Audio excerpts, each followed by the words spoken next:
भाइयों के उपालंभ से अंधक का तप करना और वर पाकर त्रिलोकी को जीतकर स्वेच्छाचार में प्रवृत्त होना।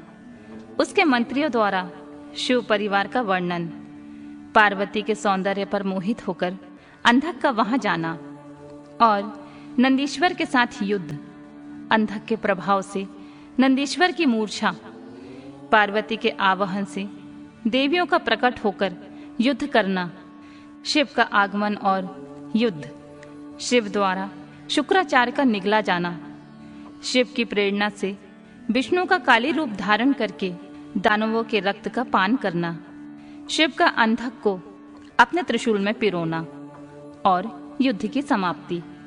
सनत कुमार जी कहते हैं, मुनिवर, एक समय हिरणाक्ष का पुत्र अंधक अपने भाइयों के साथ बिहार में संलग्न था। उसी समय उसके कामासक्त मधांग भाइयों ने उससे कहा, अरे अंधे, तुम्हें तो अब राज्य से क्या प्रयोजन है। हिरणाक्ष तो मूर्ख था जो उसने घोर तप द्वारा शंकर जी को प्रसन्न करके तुम जैसे कुरूप, बेडोल, कलिप्रिय और नेत्रहीन को प्राप्त किया। ऐसे तुम राज के भागी नहीं हो सकते हो, क्योंकि भला तुम ही विचार करो कि कहीं दूसरे से उत्पन्न हुआ पुत्र भी राज्य पाता है। सच पूछो तो निश्चय ही इस राज्य के भागी हम ही लोग हैं। सनत कुमार जी कहते हैं, मुने, उन लोगों की बात सुनकर अंधक दीन हो गया। फिर उसने स्वयं ही बुद्धिपूर्वक विचार करके तरह तरह की बातों से उन्हें शांत किया और रात के समय वह निर्जन वन में चला गया। वहां उसने हजारों वर्षों तक घोर तप करके अपने शरीर को सुखा डाला और अंत में अपने शरीर को अग्नि में होम देना चाहा। तब ब्रह्मा जी ने उसे वैसा करने के लिए रोककर कहा, दानव, अब तू वर मांग ले। सारे संसार में जिस दुर्लभ वस्तु को प्राप्त करने की तेरी अभिलाषा हो, उसे तू मुझसे ले ले। पतियों ब्रह्मा जी का वचन सुनकर वह दैत्य दीनता और नम्रता पूर्वक कहने लगा, भगवान, जिन निष्ठुरों ने मेरा राज्य छीन लिया है, वे सब दैत्य आदि मेरे भृत्य हो जाएं। मुझ अंधे को दिव्य चक्षु प्राप्त हो जाएं। इंद्र आदि देवता मुझे कर दिया करें और देवता, दैत्य, गंधर्व, यक्ष, नाग, किन्नर, दैत्यों के शत्रु नारायण, सर्वमय शंकर तथा अन्यान किन्हीं भी प्राणियों से मेरी मृत्यु ना होए। उसके उस अत्यंत दारुण वचन को सुनकर ब्रह्मा जी सशंकित हो उठे और उससे बोले, दैतेंद्र, ये सारी बातें तो हो जाएंगी, किंतु तू अपने विनाश का कोई कारण भी तो स्वीकार कर ले, क्योंकि जगत में कोई ऐसा प्राणी नहीं हुआ है और ना आगे होगा ही जो काल के गाल में ना समा गया हो। फिर तू जैसे सत्पुरुषों को तो अत्यंत लंबे जीवन का विचार त्याग ही देना चाहिए। ब्रह्मा जी के इस अनुभव भरे वचन को सुनकर वह दैत्य पुनः बोला, प्रभु, तीनों कालों में जो उत्तम, मध्यम और नीच नारियां होती हैं, उन्हीं नारियों में कोई रत्नभूता नारी मेरी भी जननी होगी। वह मनुष्य लोक के लिए दुर्लभ तथा शरीर, मन और वचन से भी अगम्य है। उसमें राक्षस भाव के कारण जब मेरी काम भावना उत्पन्न हो जाए, तभी मेरा नाश हो।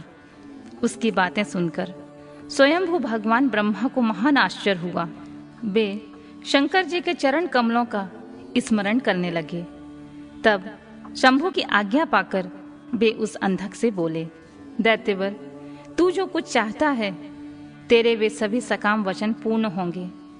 दैत्येंद्र, अब तो उठ, अपना अभीष्ट वर प्राप्त कर और सदा वीरों के साथ युद्ध करता रहे। मुनीश, हिरणाक्ष पुत्र अंधक के शरीर में नसें और हड्डियां ही शेष रह गई थीं। वह ब्रह्मा के ऐसे वचन को सुनकर शीघ्र ही भक्ति पूर्वक उस लोकेश्वर के चरणों में लौट गया और इस प्रकार बोला, विभो, जब मेरे शरीर में नसें और हड्डियां मात्र ही शेष रह गई हैं, तब भला इस देह से शत्रु सेना में प्रवेश करके मैं कैसे युद्ध कर सकूंगा। अतः अब आप अपने पवित्र हाथ से मेरा स्पर्श करके इस शरीर को मांसल बना दीजिए। सनत कुमार जी कहते हैं, महर्षि, अंधक की प्रार्थना सुनकर ब्रह्मा जी ने अपने हाथ से उसके शरीर का स्पर्श किया और फिर वे मुनिगण तथा सिद्ध समूहों से भली भांति पूजित हो देवताओं के साथ अपने धाम को चले गए। ब्रह्मा के स्पर्श करते ही उस दैत्यराज का शरीर भरा पूरा हो गया, जिससे उसमें बल का संचार हो आया तथा नेत्रों के प्राप्त हो जाने से वह सुंदर दिखने लगा। तब उसने प्रसन्नता पूर्वक अपने नगर में प्रवेश किया। उस समय प्रहलाद आदि श्रेष्ठ दानवों ने जब उसे वरदान प्राप्त करके आया हुआ जाना, तब वे सारा राज्य उसे समर्पित करके उसके वशवर्ती भृत्य हो गए। तदनंतर अंधक सेना और भृत्य वर्ग को साथ ले स्वर्ग को जीतने के लिए चला गया। वहां संग्राम में समस्त देवताओं को पराजित करके उसने वज्रधारी इंद्र को भी अपना करत बना दिया। उसने यत्र तत्र बहुत सी लड़ाइयां लड़कर नागों, सुपर्णों, श्रेष्ठ राक्षसों, गंधर्वों, यक्षों, मनुष्यों, बड़े बड़े पर्वतों, वृक्षों और सिंह आदि समस्त चौपायों को भी जीत लिया। यहाँ तक कि उसने चराचर त्रिलोकी को अपने वश में कर लिया।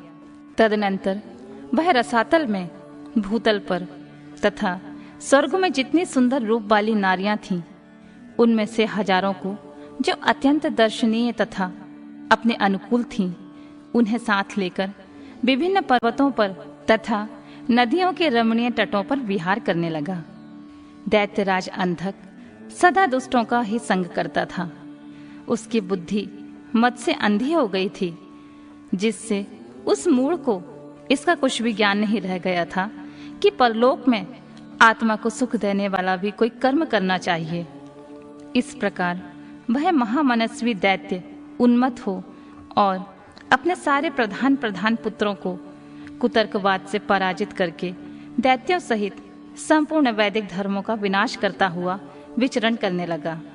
वह धन के मद से अभिभूत हो वेद, देवता, ब्राह्मण और गुरु आदि किसी को भी नहीं मानता था। प्रारब्धवश उसकी आयु समाप्त हो चुकी थी। इसी से वह स्वेच्छाचार में प्रवृत्त हो व्यर्थ में ही अपनी आयु के शेष दिन गंवाता हुआ रमण कर रहा था। उस दानव श्रेष्ठ के 3 मंत्री थे, जिनका नाम था दुर्योधन, वैधस और हस्ती। एक समय उन तीनों ने उस पर्वत के किसी रमणीय स्थान पर एक परम रूपवती नारी को देखा। उसे देखकर वे शीघ्रगामी श्रेष्ठ दैत्य हर्षमग्न हो गए और तुरंत ही महादैत्यपति वीरवर अंधक के पास पहुंचे और बड़े प्रेम से उस देखी हुई घटना का वर्णन करने लगे। मंत्रियों ने कहा, दैतेंद्र, यहाँ एक गुफा के भीतर हमने एक मुनि को देखा है। ध्यानस्थ होने के कारण उसके नेत्र बंद हैं। वह बड़ा रूपवान है। उसके मस्तक पर अर्धचंद्र की कला अपनी छटा बिखेर रही है। कमर में गजेंद्र की खाल बंधी हुई है। बड़े बड़े नाग उसके शरीर में लिपटे हुए हैं। खोपड़ियों की माला ही उस जटाधारी का आभूषण है। हाथ में त्रिशूल है तथा एक विशाल धनुष बाण और तुणीर भी है। उसका अक्षसूत्र स्पष्ट दिख रहा है। उसकी 4 भुजाएं तथा लंबी लंबी जटाएं हैं। वह खड़क त्रिशूल और लकुट धारण किए हुए है। उसकी आकृति अत्यंत गौर है और उस पर भस्म का अनुलेप लगा हुआ है। वह अपने उत्कृष्ट तेज से सुशोभित हो रहा है। इस प्रकार उस श्रेष्ठ तपस्वी का सारा वेश अद्भुत है। उससे थोड़ी ही दूर पर हमने एक और पुरुष को देखा है, जो विकराल बानर सा है। उसका मुख बड़ा भयंकर है। वह सभी आयु धारण किए हुए है, परंतु उसका हाथ रुक्ष है और वह तपस्वी की रक्षा में तत्पर है। उसके पास ही एक बूढ़ा सफेद रंग का बैल भी बैठा है। उस बैठे हुए तपस्वी के पार्श्व भाग में हमने एक शुभ लक्षण संपन्न नारी को भी देखा है। वह भूतल में रत्न स्वरूपा है। उसका रूप बड़ा मनोरम है और तरुणी होने के नाते वह मन को मोह लेती है। मूंगे, मोती, मणि, सुवर्ण, रत्न और उत्तम वस्त्रों से सुसज्जित है। उसके गले में सुंदर मालाएं लटक रही हैं। कहाँ तक कहें, वह इतनी सुंदरी है कि जिसने उसे एक बार देख लिया उसी का नेत्र धारण करना सफल है। उसे फिर इस लोक में अन्य वस्तुओं के देखने से क्या प्रयोजन है। वह दिव्य नारी पुण्यात्मा मुनिवर महेश की मान्या एवं प्रियतमा भार्या है। दैत्येंद्र, आप तो उत्तमोत्तम रत्नों का उपभोग करने वाले हैं, अतः उसे यहाँ बुलवाकर देखिए, वह आपके भी देखने योग्य है। सनत कुमार जी कहते हैं, मुनि श्रेष्ठ, मंत्रियों के उस वचनों को सुनकर दैत्यराज अंधक कामातुर हो उठा। उसके सारे शरीर में कंप छा गया। फिर तो उसने तुरंत ही दुर्योधन आदि को उस मुनि के पास भेजा।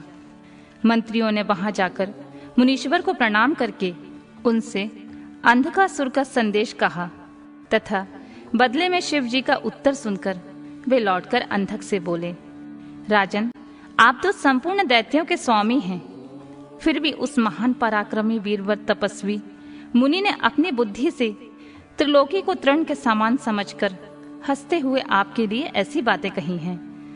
उस निशाचर का शौर्य और धैर्य अस्थिर है। वह दानव, कृपण, सत्वहीन, क्रूर, कृतघ्न और सदा ही पाप कर्म करने वाला है। क्या उसे सूर्यपुत्र यम का भय नहीं है? कहाँ तो मैं मेरे दारुण शस्त्र और मृत्यु को भी स्वतंत्र कर देने वाला योद्धा, और कहाँ वह वानर का मुख वाला डरपोक निशाचर जिसके सारे अंग बुढ़ापे से जर्जर हो गए हैं। कहाँ मेरा यह स्वरूप और कहाँ तेरी मंद भाग्यता। तेरी सेना भी तो नहीं के बराबर ही है। फिर भी यदि तुझ में कुछ सामर्थ्य हो तो युद्ध के लिए तैयार हो जा और आकर अपनी कुछ करतूत दिखा। मेरे पास तुझ जैसे पापियों का विनाश करने वाला वज्र सरीखा भयंकर शस्त्र है, और तेरा शरीर जो कमल के समान कोमल है, ऐसी दशा में विचार करके तुझे जो रुचिकर प्रतीत हो वह कर। सनत कुमार जी कहते हैं, मुनिवर, मंत्रियों की बात सुनकर पार्वती पर मोहित हुआ वह कामाध राक्षस विशाल सेना लेकर चल दिया और वहां पहुंचकर नंदीश्वर से युद्ध करने लगा। बड़ा भयानक युद्ध हुआ। उस समय युद्ध स्थल में चर्बी, मज्जा, मांस और रक्त की सी कीच मच गई। वहां कटे हुए सिर और धड़ नाच रहे थे और कच्चा मांस खाने वाले जानवर चारों ओर व्याप्त हो गए थे, जिससे वह बड़ा भयंकर लग रहा था। थोड़ी ही देर में दैत्य भाग खड़े हुए। तब पिनाकधारी भगवान शंकर दक्ष कन्या सती को भली भांति धीरज बंधाते हुए बोले, प्रिय, मैंने जो पहले अत्यंत भयंकर महान पशुपत व्रत का अनुष्ठान किया था, उसमें रात दिन तुम्हारे प्रसंगवश जो हमारी सेना का विनाश हुआ है वह विघ्न सा आ पड़ा है।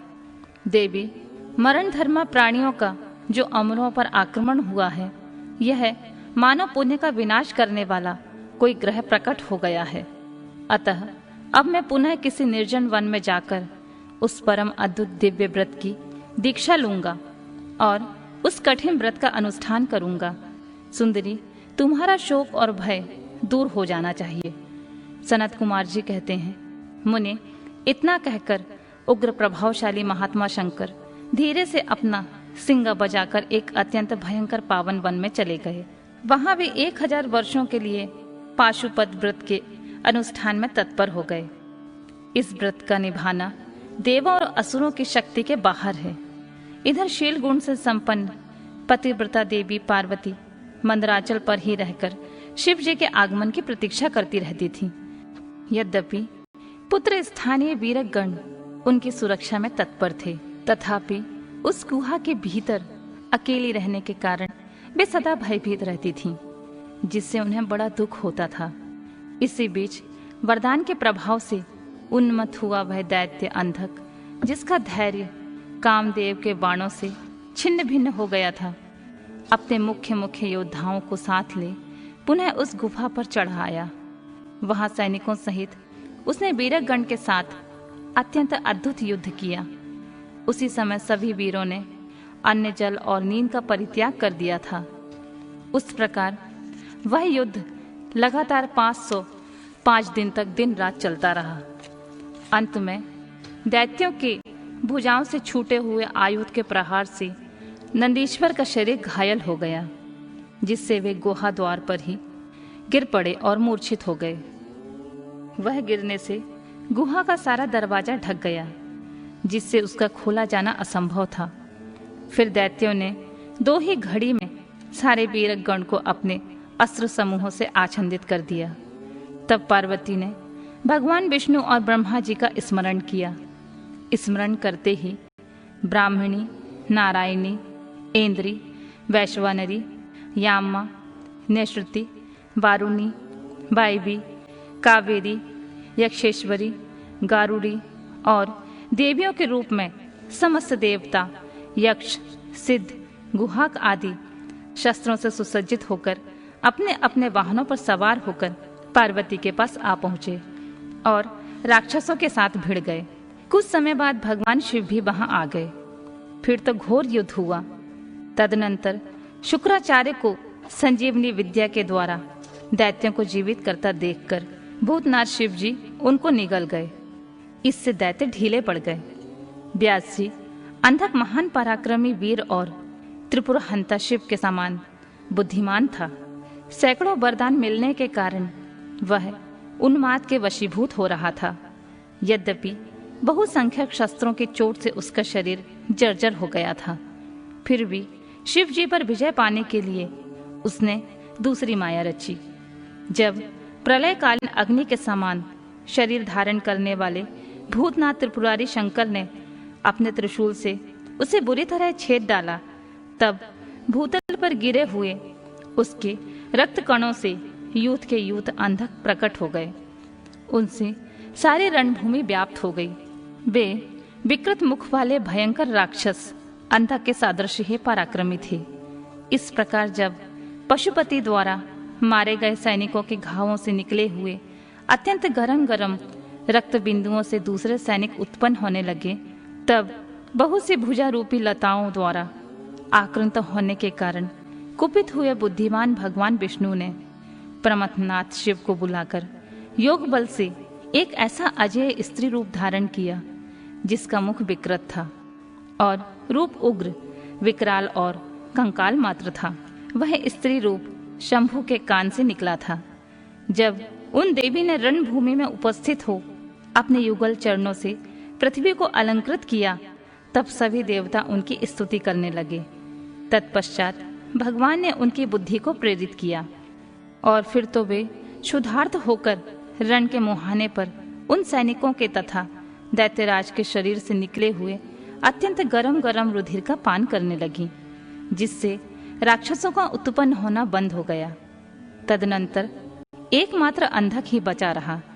यद्यपि उसके शरीर का रक्त सूख गया था, तथापि वह अपने कुलोचित सनातन शास्त्र धर्म का स्मरण करके अविनाशी भगवान शंकर के साथ भयंकर थप्पड़ों से, वज्र सादृश जानुओं और चरणों से, वज्राकार नखों से, मुख, भुजा और सिरों से संग्राम करता रहा।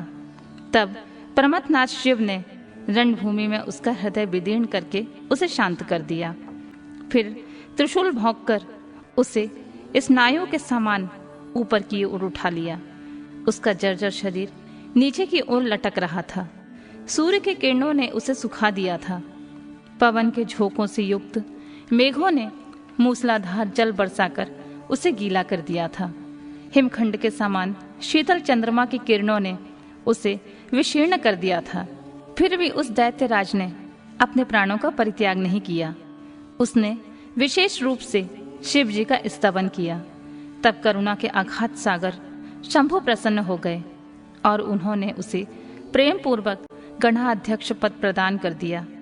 तत्पश्चात युद्ध के समाप्त हो जाने पर लोकपालों ने नाना प्रकार से सार गर्भित स्रोतों द्वारा विधि पूर्वक शिव जी की अर्चना की और हर्षित हुए ब्रह्मा विष्णु आदि देवों ने गर्दन झुकाकर उत्तमोत्तम स्तुतियों द्वारा उनका स्तवन किया। फिर जय जयकार करते हुए वे आनंद मनाने लगे।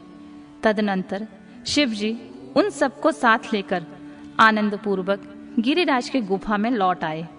वहां उन्होंने अपने ही अंशभूत पूजनीय देवताओं को नाना प्रकार की भेंट समर्पित करके उन्हें विदा किया और स्वयं प्रमुदित हुई गिरिजा कुमारी के साथ उत्तमोत्तम लीलाएं करने लगे।